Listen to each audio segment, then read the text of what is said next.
The next area we're going to work on is the top center oblong area. And we're going to be doing a variation of a pulled satin stitch. Taking a look at the pathway diagram, again, I've used colors to show the different pathways. So for example, we're going to start up here with this set of 2 satin stitches and move downward in groups of 4. The cluster of 4 stitches at a time is actually the traditional way to do this stitch. The pair of stitches is simply a way of compensating to fill the area and also to help define the pretty little curved areas that are going to be established between pathways. So once we do this set of yellow, we're going to turn around and come up the blue and come down the set of red. We're then going to start with a new strand and start up here with this set of 3 clusters of red and then continue. But right now, let's just focus on this part. So the first set of stitches are all worked from bottom to top. So we have to figure out where this spot is right here. So from your previously worked border, you have 4 unworked linen threads to get here. So 1, 2, 3, 4. And coming down, we have 1, 2, 3, 4, 5, 6, 7. So from here, I'm going to count down 7 and over 4 to get to this spot. For this particular set of stitches, I'm working with 11 inches of thread in my needle. That it'll be a gracious plenty for doing the area that we're going to do to start with. And again, I cannot stress enough, linen thread becomes very frayed if it's worked too long and too hard. So whenever possible, don't work with any longer length than you're going to need to. We're going to start with a buried waist knot. So first I'm going to find my starting spot. So again, from this side, I'm coming over 2, 4 threads, and from the top, I'm coming down 2, 3, 4, 5, 6, 7. So this is where I'm going to begin. So I want to put my waist knot over here to the right, which means I'm going to have to figure out where I start again. But that's kind of just the process you have to go through. So again, now you can see my needle poking up from the back. And let me see if I can come in a little bit closer. Sorry, I need to fix my focus here. Okay, so from the top, I'm coming down 2, 4, 6, 7 threads and over 4 threads from the border. And my first stitch is going to be over, all of our stitches are going to be 4 threads high. So 1, 2, 3, 4. Now the first stitch you can't pull very hard because otherwise, if I pull this hard, all I'm going to be doing is pulling my waist knot and getting bunching in my fabric, which is just not a good idea. But we can fix that. So after my first stitch, all these stitches are going to be even at the bottom, so my needle can find the right place, and even at the top.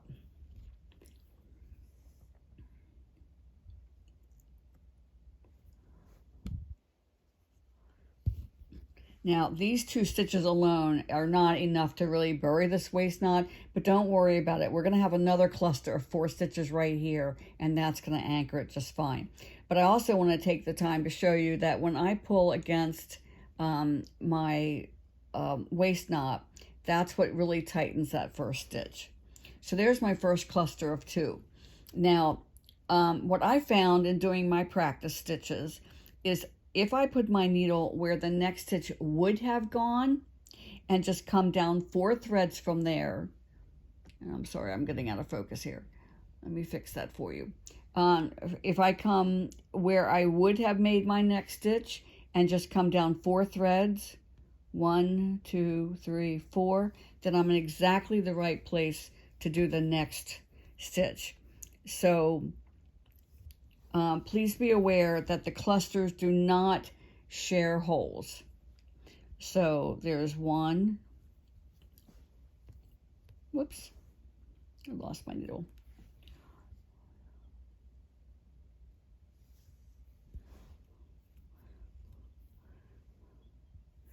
2,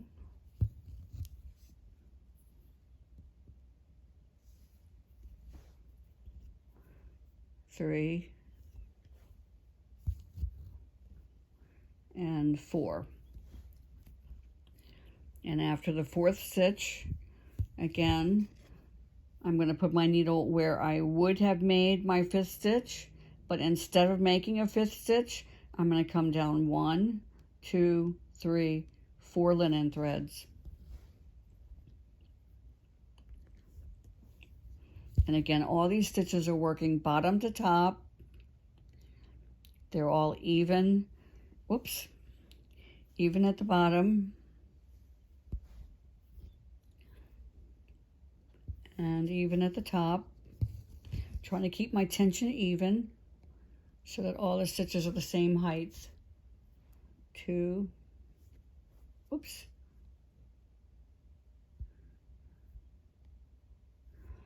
3,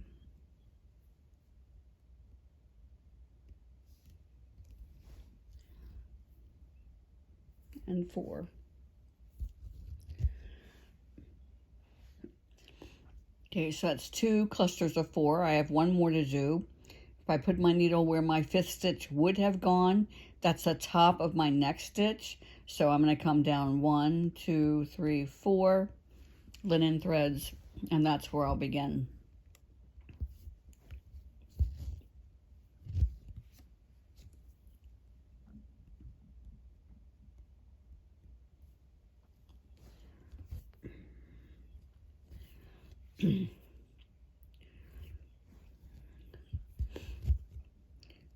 As I've said before, if you tend to work in hand and you like to use the sewing method for pull thread stitches, this is an ideal one for that method.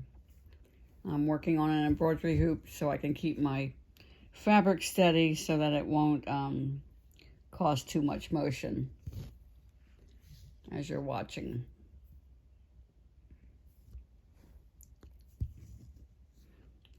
Okay, now, part of what we're going to be talking about is how to transition from one block to another.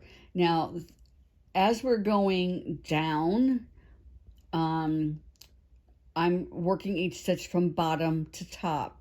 As we're going up, I'm going to be working the stitches from top to bottom. So that's where this gets a little bit tricky. So let me show you how to do that. While I have the work turned upside down in the hoop, I want to point out a couple of things.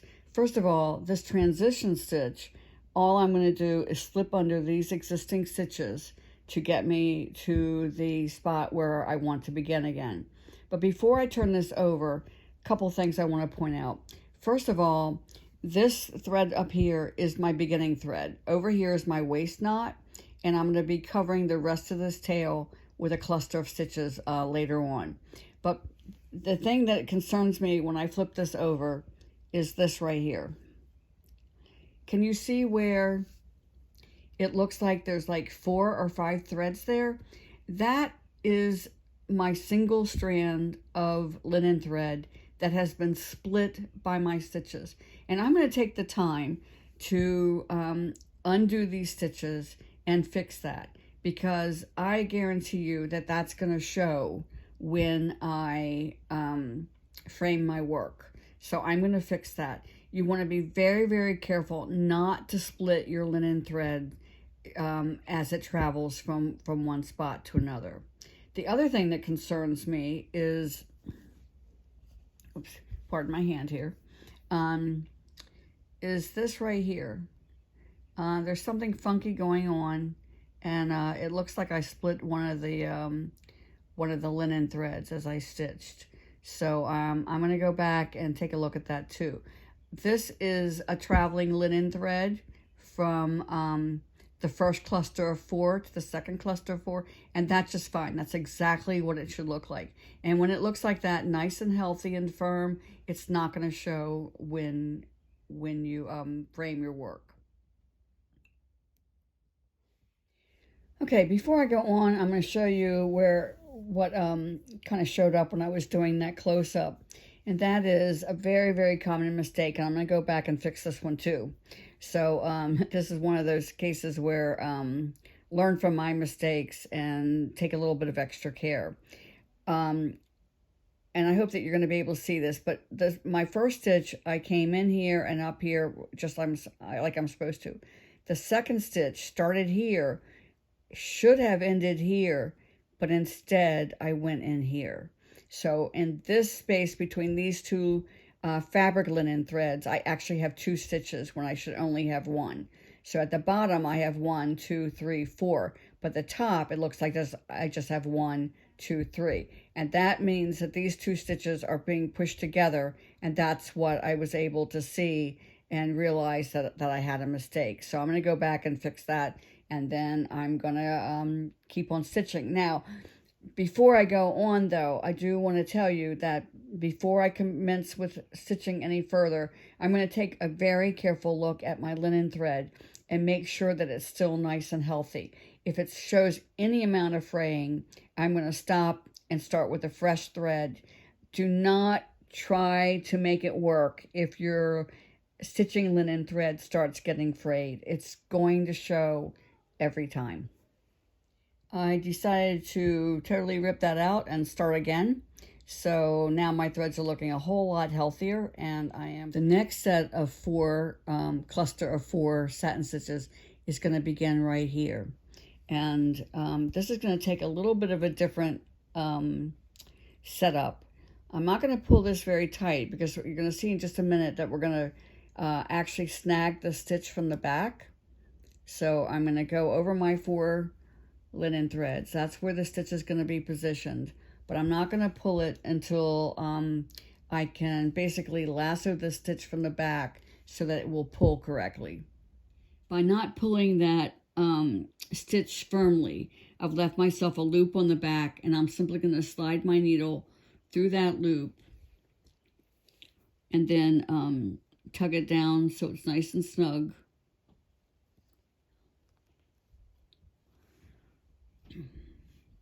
And now I'll be able to pull against that stitch. And that may have seemed like a little bit of extra bit of gymnastics there, but I guarantee you it's what allows you to change direction and still get the same pull on your stitches.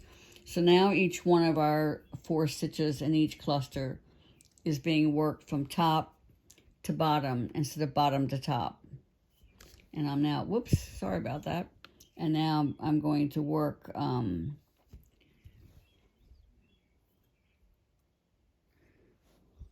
going up.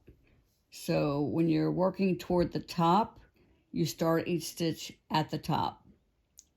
When you're working toward the bottom, you start each stitch at the bottom.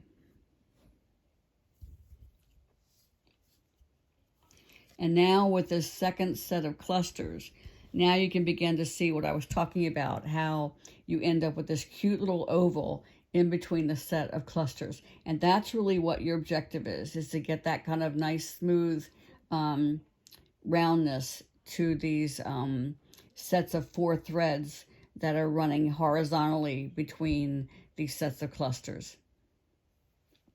Now that I'm back at the top of that journey where I finished this set of just 2 pulled satin stitches, which are basically compensating stitches. I'm not doing the full set of 4 clusters because there's simply not room to do that. And these stitches have been worked again top to bottom. Now my last set of 2 and then 4 will be worked bottom to top since I'm going toward the bottom. So how do I change direction? If I just came down here and started stitching, you can see where the little open laciness gets filled up by the stitch. So I'm going to fix that by simply tunneling under behind this cluster of 2 and then coming down from there. So I have just finished the first pair of stitches in this last journey, and now I just simply have 1 cluster of 4 to do, and then I'll show you how I end off this thread and we'll start the next journey. This has been pretty choppy, and I realize it's not as much fun as once we get started with the areas where we don't have compensating and we don't have a lot of making changes on the back. So once we kind of get in the rhythm of things, it'll be a lot more fun. So that's my last stitch, and I'm going to end this thread by simply on the back going under these 4 stitches, and then I'm going to make a U-turn and go back again, and that's going to make it nice and secure.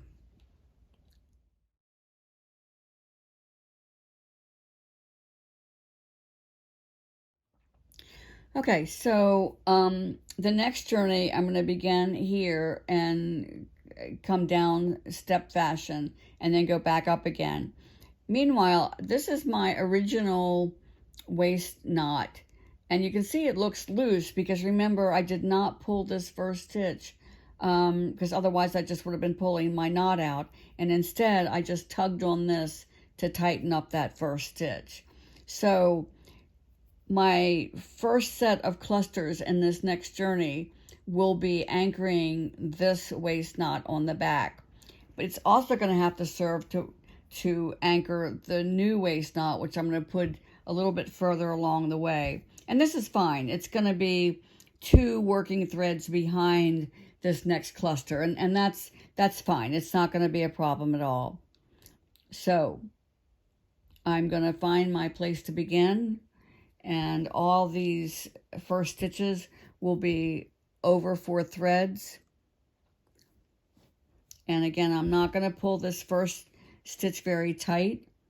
I am going to try to make sure that I am sort of pulling my needle against the back of the fabric, so I make sure that I'm snagging that working thread on the back, what's going to become the tail. So now I can tug at the tail to tighten up that first stitch.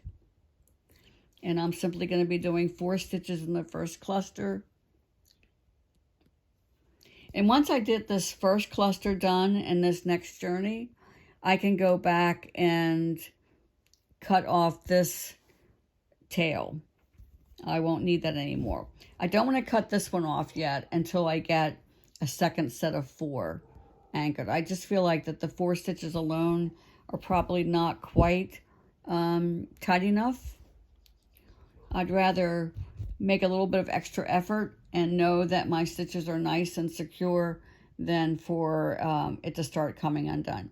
And before I leave that cluster, I'm just going to tighten that a little bit more. Okay, so I'm going to go ahead and finish stitching down this way, and before I turn up the next way, I'll come back to you. So I just finished this journey of clusters, and I'm now going to start going up in this direction. The first stitch I want to do in this cluster of 4 is the one all the way over here. So to get to that point, remember this stitch went from bottom to top.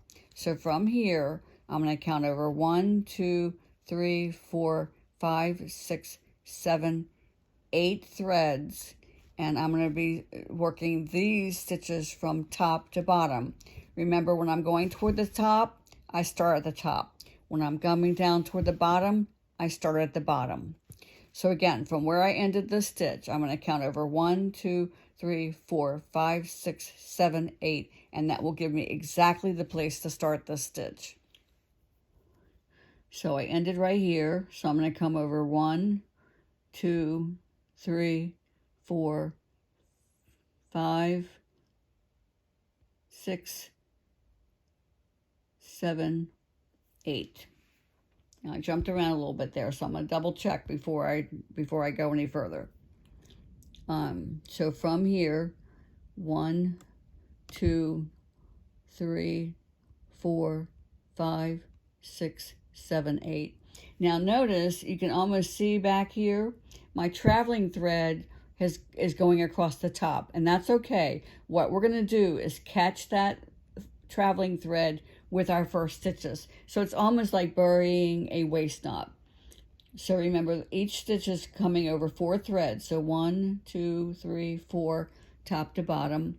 And before I pull this down very tight, what I want to do is come along in the back And I'm actually scraping my needle across the back of the threads, back of the fabric I mean, so that I can make sure that I catch my traveling thread without splitting it. Whoops.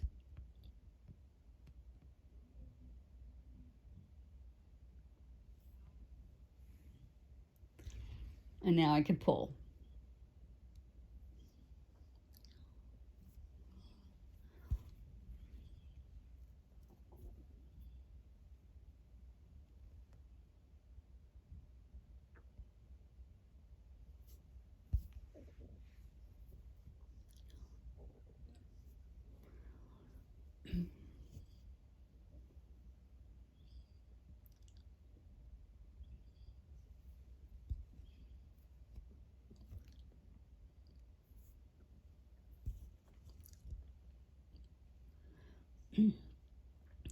Now, if I were going to do a 5th stitch, I would start here. And so I'm going to use that as my place to figure out where, that's where the next stitch is going to end. So from here, I can go up 1, 2, 3, 4.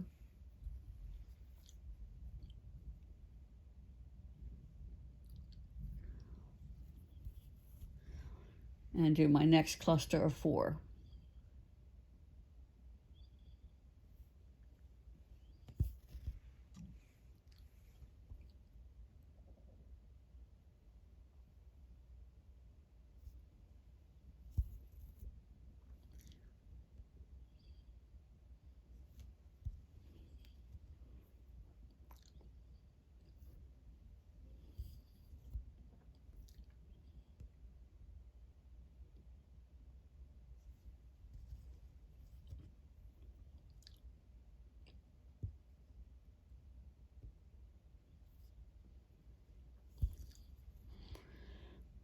Each one of these journeys has 3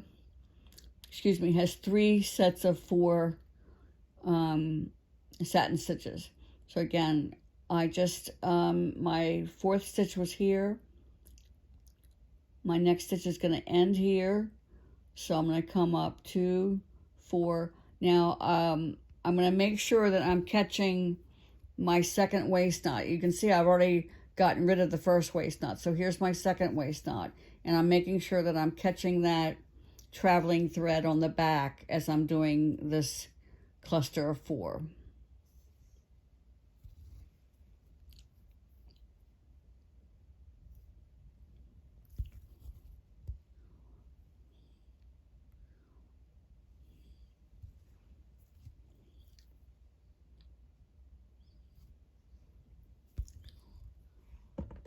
Whoops, sorry, I'm almost out of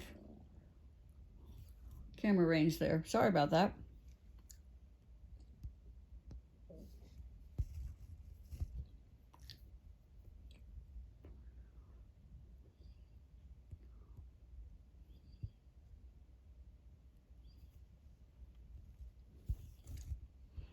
Okay, so again, between clusters, you can see I'm getting this nice curve. And whenever you want to double check, you will have 5 fabric linen threads between your clusters. Okay, so I went up doing 1, 2, 3 clusters. Now I'm going to work from here coming down. I've gotten rid of my waist knot, and now what I need to do is to somehow get over here where I can start the next cluster. So what I'm going to do is I'm going to simply take my traveling thread behind these 4 satin stitches on the back, and then I'll be able to start the next cluster, the next set of 4 satin stitches. And remember, since I'm going toward the bottom, each one of my stitches is working from the bottom of the stitch to the top of the stitch.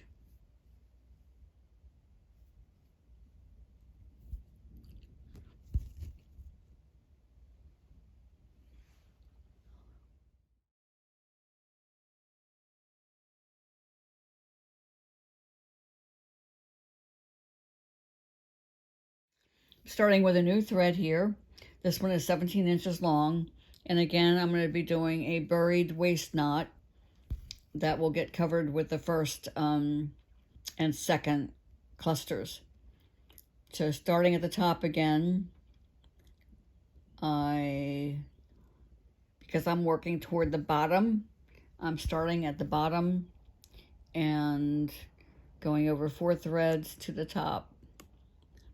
And once again, I'm not going to pull this first stitch very tight, because it'll just dislodge the knot. So once I've completed the stitch, I can tug on the knot and get the proper pull in that first stitch. So I'm going to be doing a cluster of 4 here.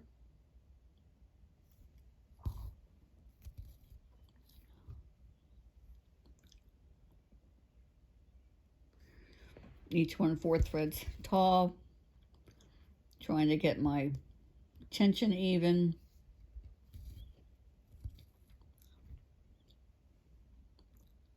And that's the first cluster.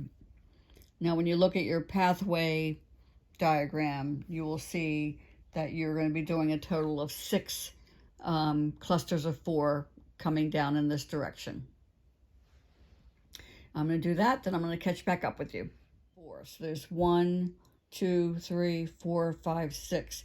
Now all of these stitches, because I was going toward the bottom, they all started with the stitches going from bottom to top. Now that I'm going to be going towards the top, my stitches will go top to bottom. This is my last stitch, and if I simply come up in this direction, I'm not going to get the pull that I need here. To remedy that, I'm going to slip my needle under these last couple of stitches in this direction, so I'll be in the right place to start my next cluster of 2.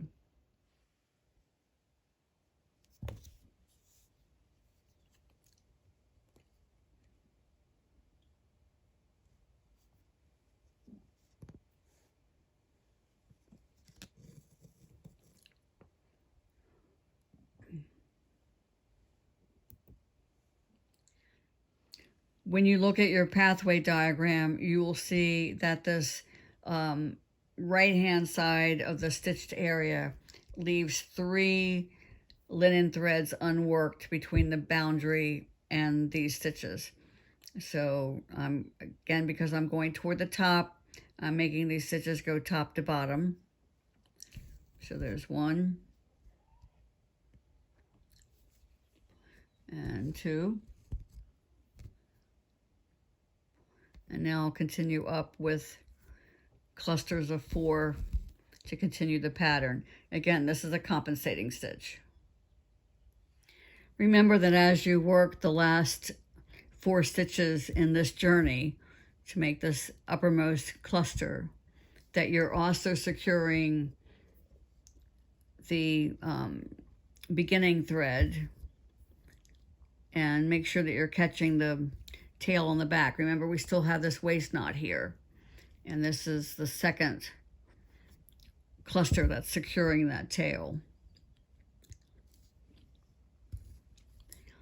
So once I finish this set, I just have really just 2 more journeys.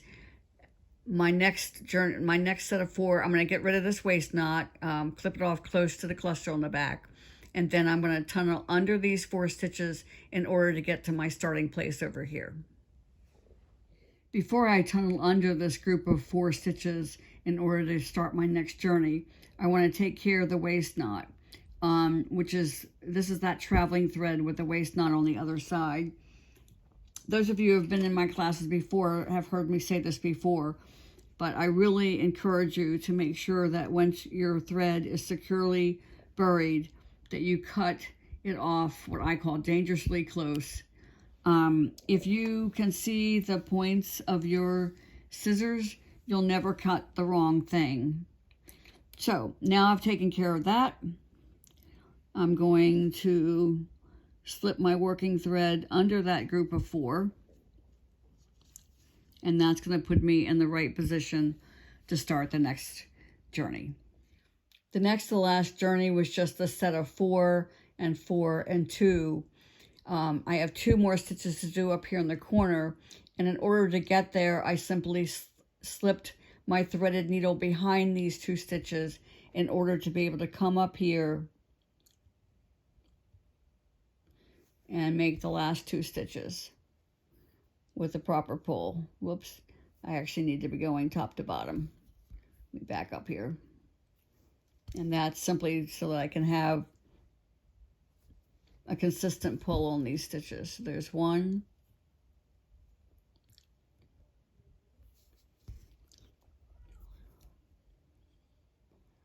2, and I'm finished. So now on the back, I'm going to simply take my threaded needle under these 2 stitches and these 4 stitches and clip my thread off. And the section's done.